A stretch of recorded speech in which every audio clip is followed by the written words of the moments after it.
Hello friends, कैसे हो? आज मेरे साथ है Chirag who has more than 10 years experience and who is currently working in Microsoft.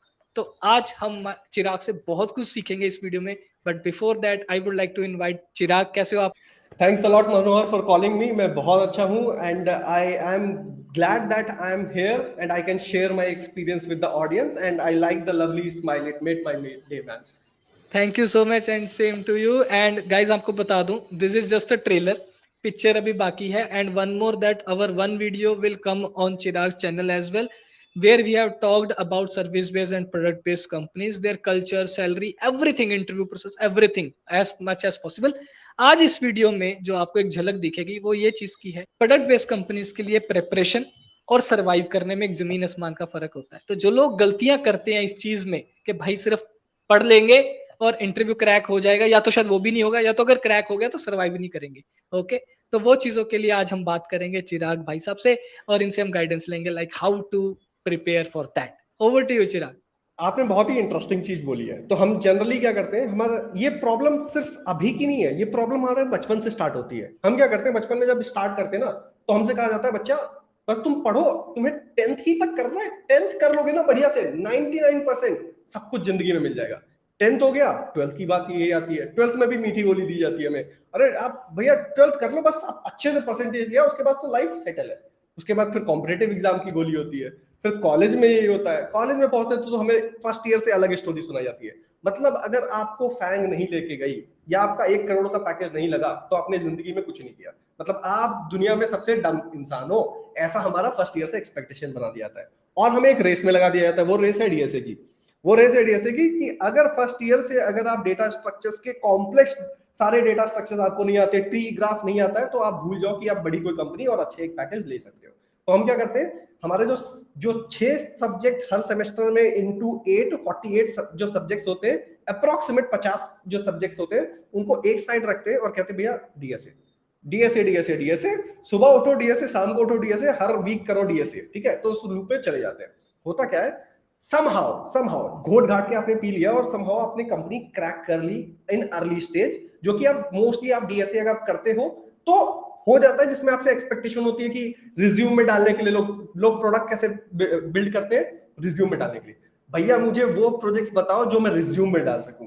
कोई भी ये बात नहीं करता, भैया वो प्रोजेक्ट्स बताओ जिससे मैं एक अच्छा डेवलपर बन सकूं, right? No one will ask that, everyone ask भैया ऐसा प्रोजेक्ट बताओ जो रिज्यूम में डालूं और रिज्यूम सेलेक्ट हो जाए। ठीक है, so that's a mindset that we have brought up. वहां पे हमारा गया। अब क्या है, आपने कुछ प्रोजेक्ट बनाए इधर उधर से, भला वो क्लोन हो कुछ भी बनाया, आपने डीएसए अच्छे से मगअप किया और आपने कंपनी क्रैक कर ली।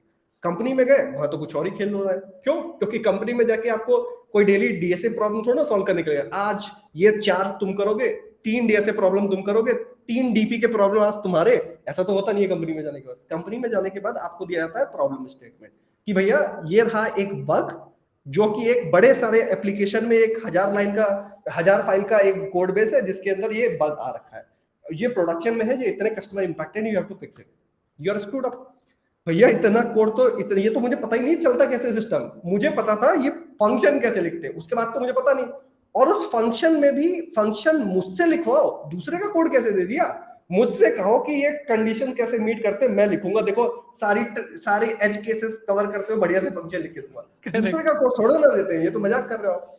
यहाँ पे होता है आपके साथ प्रॉब्लम, जब आपको दूसरे का कोड दिया जाता है, जब आपसे कोई चीज बग फिक्स करने के लिए कहा जाता है, जब आपसे कहा जाता है कि आपको पता भी नहीं इन फाइल्स में कौन सी फाइल में प्रॉब्लम है, यू हैव टू आइडेंटिफाई कि इस पूरे सिस्टम में जो मल्टीपल जगह पे चीजें कनेक्टेड है, किस जगह पे जाके कौन सी चीज आपको फिक्स करनी है।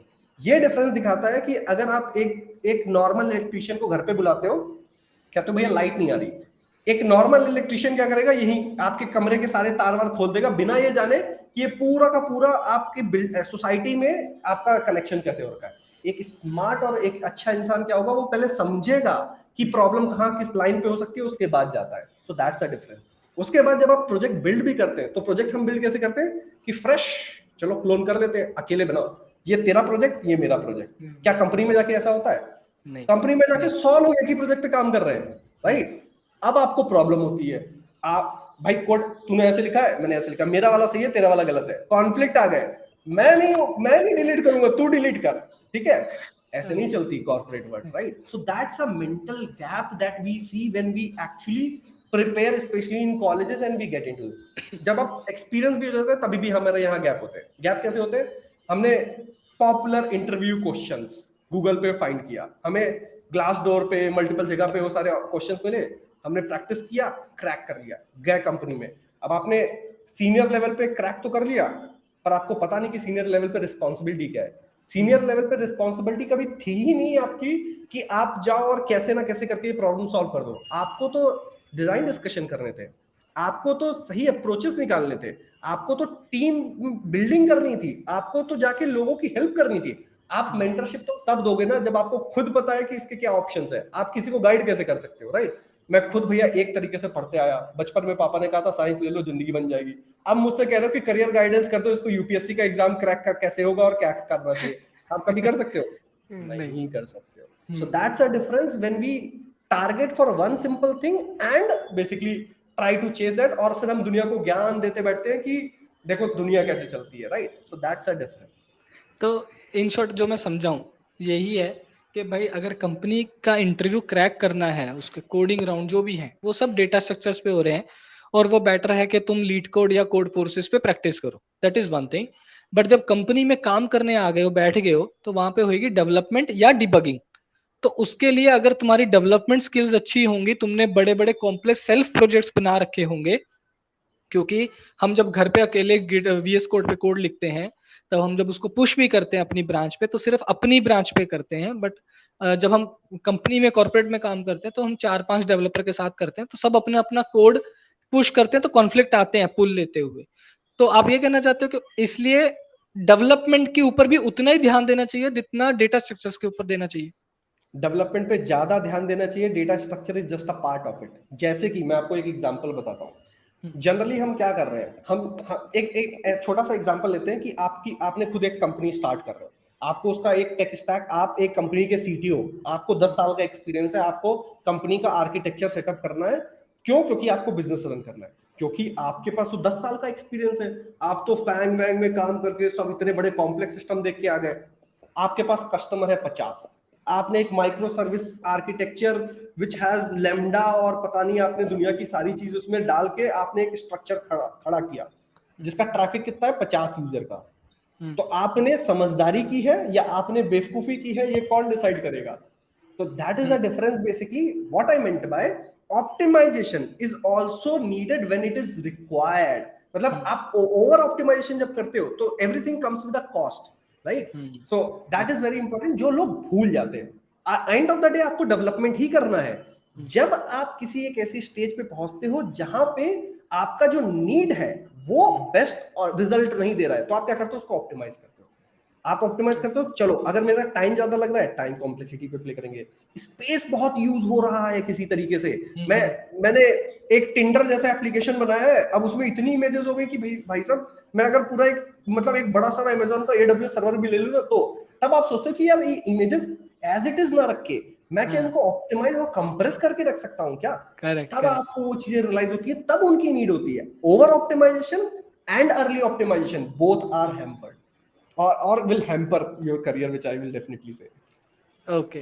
तो डीएसए कब करो, पर आपको जब उसकी जरूरत हो। एग्जांपल आपको मैं एक छोटा सा और देता हूं। आपने 1000 लीड कोड के प्रॉब्लम स्टेटमेंट किए हुए, ठीक है? आपसे मैं लीड कोड का प्रॉब्लम स्टेटमेंट पूछूंगा तो आप शायद ये भी बोल दो कि भैया ये मीडियम का प्रॉब्लम स्टेटमेंट है, इसके इतने लोगों ने वोट किया था, उसमें से इसकी टाइम कॉम्प्लेक्सिटी इतनी है, जिसके इतने यूटीज थे जो कि पास होते, और जिसमें से ये एच कंडीशन है, भैया देख लो पक्का यही होगा। पर वही स्टेटमेंट मैं घुमा देता हूं और आपसे कहता हूं कि एक एप्लीकेशन है, इस एप्लीकेशन के अंदर एक ये प्रॉब्लम फेस हो रही है जिसमें से इसको एक यूजर एक्टिविटी में ज्यादा टाइम लग रहा है, आप ये कैसे ऑप्टिमाइज कर सकते हो ताकि इसका जो एक्सपीरियंस है वो बेटर हो जाए? खत्म। आपको नहीं पता, या मैं आपको और ईज कर देता हूं। मैं आपसे कहता हूं कि चलो एक रेफरल सिस्टम बनाते हैं। इस रेफरल सिस्टम में मैं आपको रेफर करता हूं, आपको 10 मिलेंगे परसेंट, आप रेफर कर सकते हो किसी और 3 इंसान को, उनको 10% मिलेंगे, और ऐसे ही आपके रेफरल का जो जो बोनस बेसिकली मिल रहा है उसका भी 10% आपको क्रेडिट होगा। अब मैं पूछता हूं किसी भी पॉइंट पे इस बंदे का टोटल रेफरल बोनस कितना है?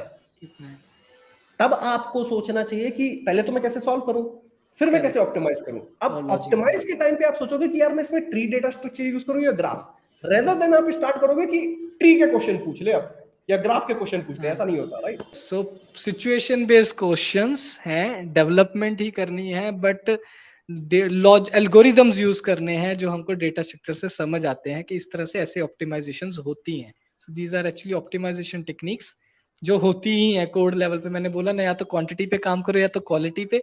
अगर क्वालिटी पे काम करना है और प्रोडक्ट पे क्रैक करनी है, because it's all about quality, तब इसलिए डेटा स्ट्रक्चर्स ज्यादा इंपॉर्टेंट है. और वो मैंने हमारी दूसरी वीडियो जो मैंने बोला आने वाली है, उसके अंदर हमने पहले ही बोला कि भाई मैक्सिमम कंपनीज के ऊपर क्वालिटी के ऊपर फोकस नहीं करा जाता. और स्पेशली जो मैंने इंटरेक्ट किया ना अब तक चिराग भाई, स्टार्टअप्स में बहुत सारे स्टार्टअप्स ऐसे हैं वो बोलते हैं कि भाई खत्म करो यार इसको जल्दी जल्दी, गई ऑप्टिमाइजेशन गई बाद में. Which is needed sometimes, right? मुझे बिजनेस चलाना है, राइट? मैं बिजनेस तब चलाऊंगा जब मेरे पास चीजें रहेंगी, राइट? मैं ऑप्टिमाइज तो तब करूंगा जब उसकी जरूरत पड़ेगी. तो over optimisation is again harmful, that I said. Correct. So ये तो जस्ट ट्रेलर था गाइस. अभी चिराग भाई के साथ एक और बड़ी वीडियो आने वाली है इसके ऊपर डिटेल में. अगर आपको ये वीडियो अच्छी लगी है तो प्लीज वो भी पूरी देखना, आपको बहुत मजा आएगा और चिराग भाई से बहुत कुछ सीखने को मिलेगा. तो इनसे हम पूरे नॉलेज खींच लेंगे एक ही वीडियो में. तो चैनल पे बने रहना और देखते रहना. ठीक है, thank you so much Chirag भाई for coming and sharing your experience. Yes, see you next time. Thanks a lot. Thanks a lot, Mohammed. Bye bye. Bye.